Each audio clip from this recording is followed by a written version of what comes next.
O actual centro de saúde presenta problemas de dimensións e accesibilidade.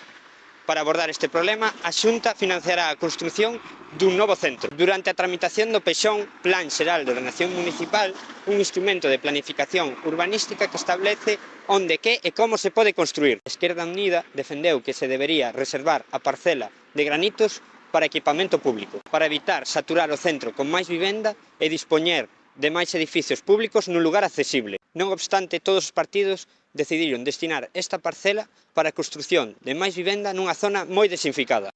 A parcela de Granitos sería a ideal para situar o centro de saúde, pero co PEXón aprobado xa non é posible. Por este motivo, o goberno anterior tivo que buscar unha parcela cercana pero alonxada do centro.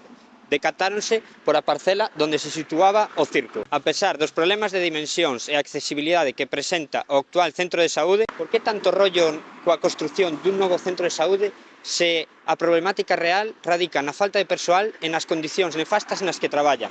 Non sería aquí onde se debería de invertir o diñeiro para dar un bo servizo aos veciños? A resposta está no lavado de cara da Xunta, pois pretende financiar este proxecto. É dicir, invirte na construción de edificios e novas instalacións para ocultar o desmantelamento da sanidade pública. Deste xeito consigue publicidade e aumenta o negocio do sector privado, xa que ao non invertir no sector público as deficiencias deste aumentan. E por outra parte, na construción dun novo edificio terán a oportunidade de desviar fondos públicos cara a petos privados.